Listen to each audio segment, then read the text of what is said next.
भाई प्रयागराज में महाकुंभ की शुरुआत हो चुकी है। 3 दिन बीत चुके हैं। संगम तट के पास आपको हर कहीं नागा साधुओं की टोलियां नजर आ जाएंगी। महाकुंभ वो है जहां देश के कोने कोने से सैकड़ों नागा साधु गंगा स्नान के लिए पहुंचते हैं।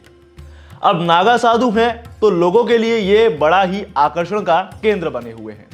इन साधुओं में कई नागा साधुओं की वेशभूषा एकदम अलग है और इसीलिए लोग इनका आशीर्वाद लेने से पीछे नहीं हट रहे। तो ऐसे में सवाल यह आता है कि आखिर नागा साधु होते कौन हैं?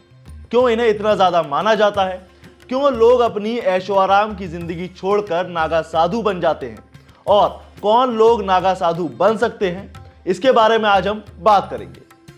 तो नमस्कार, मैं हूं आपके साथ दिव्यांश वर्मा और आप देख रहे हैं वन इंडिया हिंदी।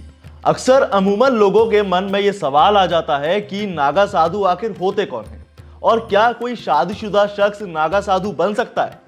यह भी एक बड़ा सवाल है।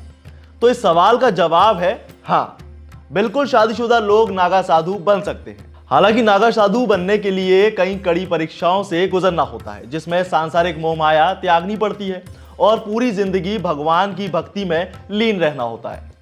अब इतना जानने के बाद यह भी समझिए कि इनका पूरा प्रोसेस होता क्या है। तो देखिए, नागा साधु बनने के लिए कई कठिन तपस्या करनी होती है। 6 से 12 साल तक ब्रह्मचर्य का पालन करना होता है ताकि उनके गुरु को यह यकीन हो जाए कि वो इसके लिए एकदम योग्य है। और अब उन्होंने दुनिया की सारी मोह माया त्याग दी है, यानी उनसे नाता रिश्ता तोड़ लिया है और ईश्वर के प्रति खुद को समर्पित कर दिया है।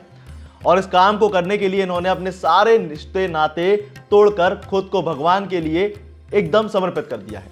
नागा साधु बनने के लिए अखाड़े में दाखिल होने के बाद ब्रह्मचर्य की परीक्षा ली जाती है। अब नागा का असली मतलब क्या होता है, यह भी समझिए।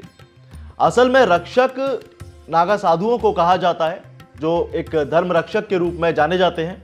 इस शब्द को संस्कृत से लिया गया है और जिसका असली मतलब पहाड़ होता है। और नागा साधुओं का असली मकसद धर्म की ही रक्षा करना और शास्त्रों के ज्ञान में निपुण होना होता है। वो अखाड़ों से जुड़े हुए होते हैं और समाज की सेवा करते हैं, साथ ही धर्म का प्रचार करते हैं। ये साधु अपनी कठोर तपस्या और शारीरिक शक्ति के लिए जाने जाते हैं। और जैसा कि मैंने आपको बताया और आपने भी देखा होगा कि इन्हें अपने शरीर पर सिर्फ हवन की भभूत लपेटे हुए देखा गया है, जो कि इन्हें बेहद ज्यादा पसंद होता है। और इसीलिए ये नागा साधु धर्म और समाज के लिए काम कर पाते हैं। बाकी आखिर में मैं आपको यह भी बता दूं कि ये भभूत बनती कैसे है। तो असल में नागा साधु जिस भभूत को शरीर पर लगाते हैं वो एक लंबे प्रोसेस के बाद तैयार होती है।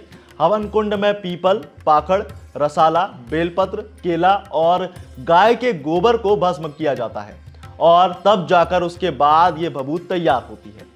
तो कुछ ऐसी होती है नागा साधुओं की जिंदगी। क्या आपने कभी इन्हें देखा है? हमें कमेंट में जरूर बताएं। साथ ही वीडियो को लाइक जरूर करें और ऐसी तमाम अपडेट्स के लिए बने रहिए वन इंडिया हिंदी के साथ।